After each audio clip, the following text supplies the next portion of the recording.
aí, pessoal, tudo bem? Preparados? Vamos agora então para a parte 2 do nosso estudo sobre contestação, reconvenção e revelia. Beleza? Vamos lá. Mas lembre-se, as respostas do réu são contestação e reconvenção. Também a revelia que a gente vai ver daqui a pouco. Mas reconvenção é uma verdadeira ação dentro da ação em contra-ataque ao autor. O que é isso? Ó, presta atenção. A reconvenção é uma ação que o réu entra contra o autor na mesma ação. Ela deve ter identidade de competência, ela deve ter identidade de procedimento, certo? Mas ela permite ampliação e redução subjetiva. Então vamos por partes. Pense bem.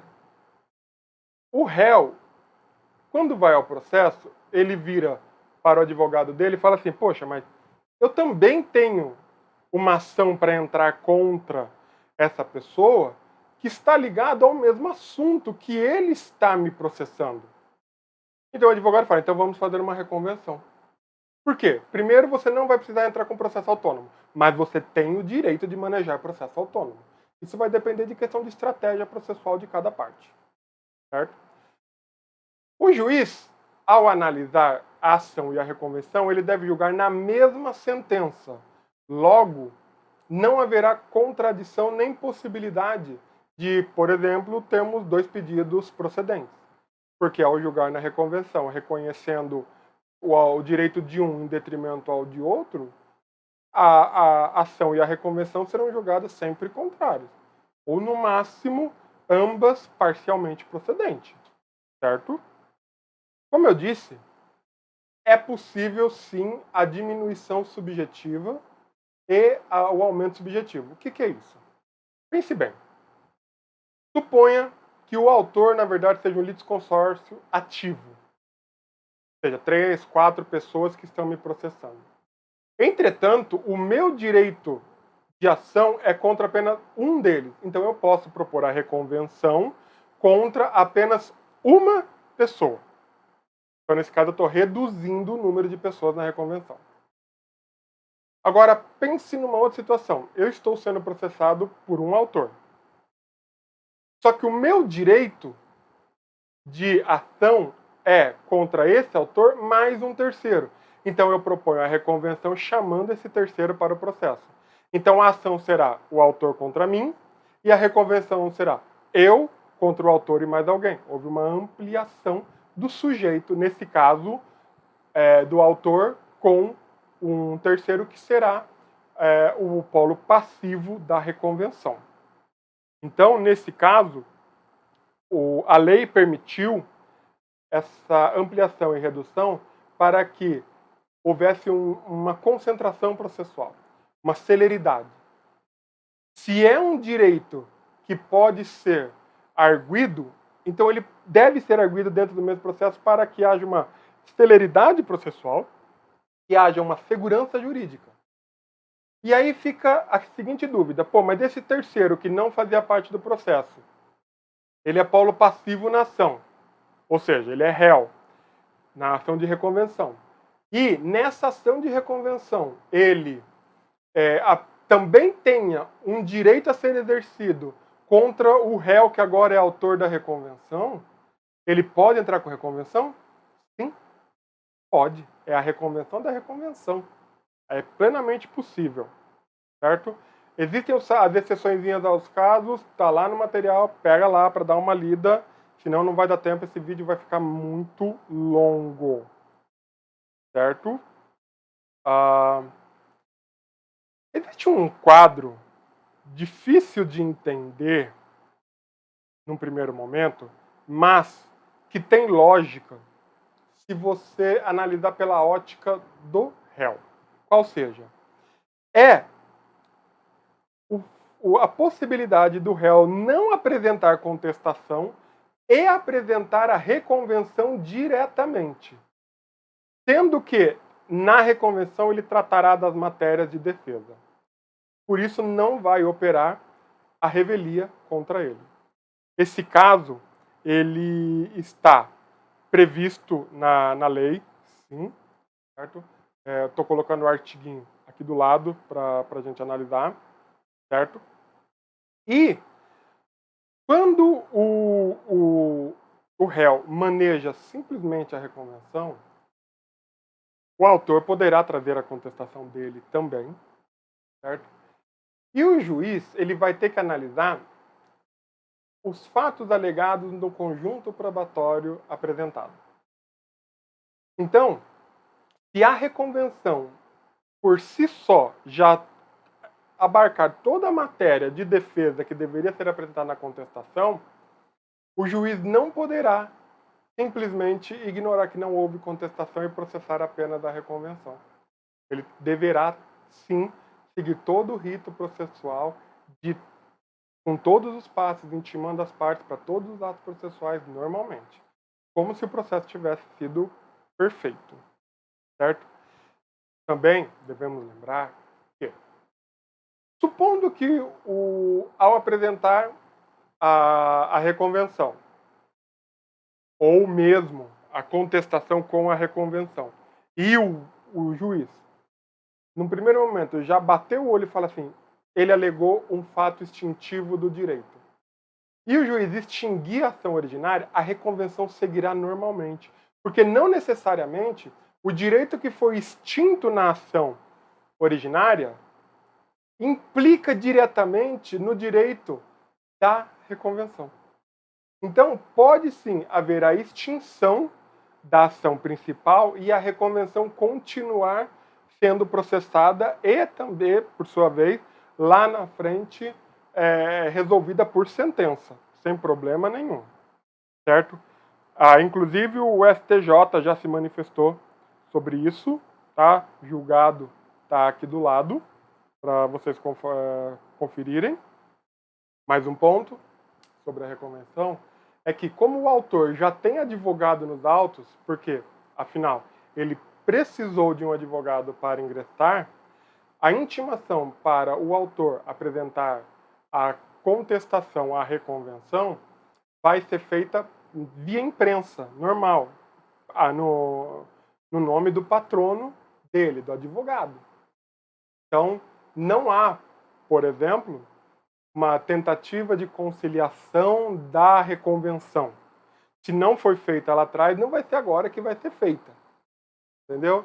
E não há necessidade também de se expedir uma carta intimatória, mandar um oficial de justiça. Não.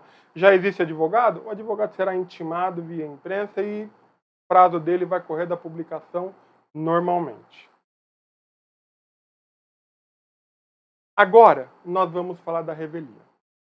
A revelia, ela, teoricamente, ocorre quando o réu não se defende. Só que o juiz, ele deve analisar se essa falta de defesa ainda assim já vai permitir o julgamento da lide, julgamento do processo, considerando-se verdadeiros fatos alegados. Ou seja, nem sempre a revelia vai operar essa verificação, essa presunção de veracidade. Por quê? Porque essa presunção ela é relativa. O STJ já julgou e disse que a presunção é relativa. Cabe ao juiz analisar e, tendo o juiz percebendo que a revelia aconteceu, mas ele não operando os efeitos da revelia, o autor ainda assim terá que provar a veracidade dos fatos. Mas quais são, em regra, os efeitos provocados pela revelia?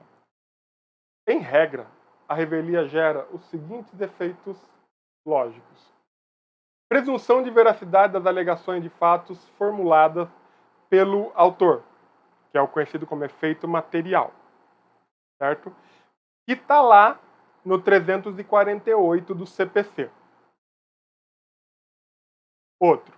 A fluência dos prazos processuais corre independentemente da intimação do réu, sempre a partir da publicação de cada ato decisório no órgão oficial, também conhecido como efeito processual. Esse efeito está aqui, ó, 346 do Código de Processo Civil. Certo? Lembrando que, ao tomar conhecimento que o processo está correndo contra ele, o réu, revel, poderá vir a qualquer momento no processo recebendo o processo no estado que se encontra. E se ele ingressar no processo antes do despacho saneador, ele poderá produzir provas tranquilamente. Certo? Beleza. Outro. Ocorre a possibilidade do julgamento antecipado do mérito também como efeito processual. Mas, nesse caso, o juiz deve declarar que a revelia foi operada com presunção de veracidade dos fatos. Se não o fizer, o juiz deverá mandar o autor produzir provas. O permissivo 355 do Código de Processo Civil. Certo? E, por último, gera a preclusão em desfavor do réu de poder alegar algumas das matérias de defesa própria, que também é conhecido como efeito processual. Certo? Só lembre-se, nesse caso, não se aplica aquelas matérias que o juiz deve conhecer de ofício. Certo? Vamos lá. O que acontece, então, se houver um litisconsórcio passivo e um dos réus não apresentar contestação? Bom, nesse caso, a revelia não vai se operar em relação a esse réu. Por quê? Tudo vai depender do tipo do litisconsórcio. Se for um litisconsórcio necessário, ou seja, o direito que está sendo alegado é um direito de todos e está sendo exercido em face de todos, então a prova basicamente é a mesma para todos. Então, um litisconsorte apresentando as provas, essas provas serão as mesmas para todos. Logo, não pode operar a revelia, por quê? Porque a prova foi apresentada. Apesar daquela parte não ter vindo aos autos, o direito ele é único, está sendo defendido. Então, a questão específica do litisconsórcio, ele pode ou não permitir que a revelia se opere. Em regra, o litisconsórcio necessário não permite a operação da revelia desde que um do litisconsórcio venha aos autos.